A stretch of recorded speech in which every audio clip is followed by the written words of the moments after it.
মেয়েটি তার স্বামীকে সানসেট লাগানোর পরে সমুদ্রে সাঁতার কাটতে অনুমতি দেন। অপ্রত্যাশিতভাবে তিনি দেখতে পান যে তার স্বামী নিখোঁজ হয়ে যায়। তারপর তিনি সমুদ্রের অনুসন্ধান করেন, কিন্তু কোনো ভাসমান মাছ পাননি দেখতে। বিশ্বাস করেন যে তার স্বামী অবশ্যই বেঁচে আছেন। সেদিন তিনি চাননি যে পুলিশ তাকে খুঁজে বের করুক। তাকে খুঁজে বের করতে হয়েছিল যে তার স্বামী কোথায় আছে। তিনি শীঘ্রই অদ্ভুত কিছু আবিষ্কার করেন। তার স্বামী নিখোঁজ হওয়ার আগে তিনি একটি পার্টিতে যোগ দিয়েছিলেন এবং একজন রহস্যময় মহিলার দিকে তাকালেন। তিনি অনন্ত বিরক্তকরভাবে ব্যক্তিগত প্রকাশ করেছিলেন এবং রাজনৈতিক খুনি প্রাপ্তিত্বপূর্ণ ছিল। তিনি তাকে সরাসরি বলেছিলেন যে এই মহিলাই অবশ্যই তার স্বামীর সাথে সংশ্লিষ্ট। এই সমস্ত কিছু জানতে লিং একা বুঝতে পারল। লিং একা বুঝে নিয়ে অন্য পদক্ষেপ তদন্ত করার পরিকল্পনা করেছিলেন। কিন্তু এই একজন যুবক যে তাকে ভালোবাসত এবং তাকে সাহায্য করার জন্য দ্রুত এগিয়ে এসেছিল। একটি ইচ্ছাকৃত ড্রাইভিং মিশনে বাড়ি ফিরে আসেন এবং অজুহাত ব্যবহার করেন যে এই গাড়ি চালাকালীন সময় আপনার গাড়িটি বিকল হয়ে সফলভাবে তদন্ত করার জন্য তার প্রত্যক্ষ স্বামীর কাছে যায়। তবে সাবধানে পরিদর্শনের পর কাউকে পাওয়া যায়নি। লোকটি একটি কঠিন জীবনযাপন করেছিল। অদ্ভুত ব্যাপার হলো রহস্যময় মহিলাটি তার পরনের পুরনো জিনিসপত্র একটা বক্সে লুকিয়ে রেখেছিল। আর কোনো চিহ্ন ছিল না। জেগে ওঠা এড়াতে জিয়াও তার সেগুলো সাজিয়ে প্রথমে চলে গেলেন। লোকটির সাথে আলোচনা করার পর তিনি ঝুঁকি নেওয়া এবং মিশনে বাড়ি ফেরার তল্লাশি করার সিদ্ধান্ত নেন। তিনি শেষবারের মতো অজুহাত হিসেবে তাকে সাহায্যের জন্য ধন্যবাদ জানালেন। অন্যরা বারবিকিউ খেতে গিয়েছিলেন। তার ফ্লার্ট করার তীব্র অক্রমের কারণে তিনি সাহায্য কিছুটা আস্থা অর্জন করেছিল।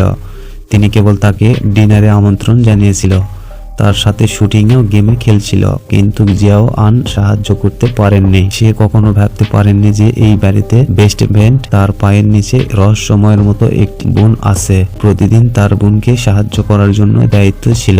এই লোকটিকে কারাবন্ধ করা হয়েছিল এবং এতটাই অগোছালো ছিল যে তার আগে কেমন দেখতে ছিল তাও বলতে পারত না। সে কি মেয়েটি নিখোঁজ হওয়া স্বামী? এই সময় জিয়াও নামের এই মহিলা হঠাৎ একটি চমকদার প্রতিযোগিতা আবিষ্কার করেন এবং কৌতূহলিকভাবে এটি তুলে নিয়ে কে জানতো যে মহিলার কাছে যাওয়ার ধরন ছিল যে হঠাৎ সে ভেবেছিল যে তার জিনিসগুলো এলোমেলোভাবে নেওয়া তার দোষ, কিন্তু এটি তাকে সন্দেহ জাগিয়ে তোলে এবং লিনকে তার কথাগুলো বলে। লিন যখন ট্রফি, প্রতিযোগিতার নাম এবং পুরস্কার এবং শান্তি শুনতে পেল তখন তার মনে অনুপ্রেরণা জাগলো। সে এক পলকগুলো তুলছিল যে বের করতে ফেললো। সবেমাত্র জানতে পারলাম যে তার স্বামীর লুকোনো বক্সটিতে আসলে 20 বছর আগে গাড়ি দুর্ঘটনায় মারা যাওয়ার একজন ক্রিয়েটিভের সম্পর্কে একটি খবর ছিল, যার মধ্যে কেবল যমজ কন্যা জীবিত ছিল। এই ক্রিয়েটিভের নাম জং হিয়াং। দেখতে চেয়েছিলেন তার সাথে একই রকম। তারা দুজনের সাহসী অনুমান না করে থাকতে পারলেন না। এটা কি হতে পারে যে এই রহস্য মহিলাটি সেই ক্রিয়েটিভ মেয়ে? বাছাই করার জন্য দুজনের জীবিত থাকার ভান করে গোপনে ভেতরে ঢুকতে চেয়েছিল, কিন্তু যখন তারা সফল হতে যাচ্ছিল তখনই তারা দেখতে পেল যে রহস্যময় মহিলাটি হঠাৎ বাড়িতে ফিরে পৌঁছেছে। সে তাড়াহুড়ো করে দরজা থেকে বেরিয়ে এলো। মনে হচ্ছিল তারা প্রায় উন্মুক্ত। নেতা আর তার সাথে আলোচনা করেন এবং জিয়াও আনাকে তাকে রাতে রহস্যময় মহিলাটিকে একা বাহিরে বেড়াতের জন্য একটি পরিকল্পনা করার সিদ্ধান্ত নিলেন। লিং একাই বাড়িতে গিয়ে পরীক্ষা করে দেখলেন, চেষ্টা করার মনোভাব নিয়ে। অপ্রত্যাশিতভাবে মহিলাটি সরাসরি ভিতরে এলেন। সুযোগ সুবিধা বৃদ্ধি করা হয়নি, তাই তাকে সেই রাতেই বাড়ি নিয়ে আসা হয়েছিল। শক্তিশালী বাহিনী ঘরে প্রবেশ করেছিল, কিন্তু রহস্যময় মহিলা চোখে ভুল ব্যক্তি ছিল। যখন বোন তাকে ভাঙাচুরা করতে দেখেছিল তখন সে ব্যাখ্যা করেন যে সে একজন বোন। যখন সে জানতে পারে তার স্বামীর জিনিসপত্র গুছাতে এসেছিল, তখন বোন সরাসরি তাকে বসতে আমন্ত্রণ জানিয়েছিল এবং বলছিল যে তাকে সবকিছু ব্যাখ্যা করবে। দেখা গেল যে বোনেরা আসলেই গাড়ি দুর্ঘটনায় মারা যাওয়া ক্রিয়াবেদীর যমজ কন্যা। যখন তারা খুব ছোট ছিল তখন তারা তাদের বাবা মায়ের সাথে বেরিয়েছিল। পথে হঠাৎ একটি ছোট ছেলে গাড়ির সামনে একটি ঘড়ি রাখলো, কারণ এটি দৃশ্যমান বন্ধ করা দেয়। গাড়িটি নিয়ন্ত্রণ হারিয়ে ফেলে সামনের সারিতে বসে থাকা বোনেদের বাবা মা মারা যায়। কেবল প্রতিবন্ধী তিনি তার বোনকে রেখে যান। বহু বছর ধরে বোন বিশ্বাস করত যে ছোট মেয়েটি তাদের হত্যা করছে। মেয়েটির বাবা মা প্রতিশোধ নেওয়ার চেষ্টা করছে। বেসমেন্ট আটকে আছে। তখন অবশেষে সত্য প্রকাশ হয়েছে। কিন্তু অবাক হওয়ার বিষয় হলো একটা বড় ভুল করেছে। সে কিছু কিনতে বেসমেন্টে খোলার চেষ্টা করছিল। তোমার বোনের সময়ের জন্য থেমে থাকা কারণ যতক্ষণ সে বেসমেন্টের দরজা খোলার চেষ্টা করবে।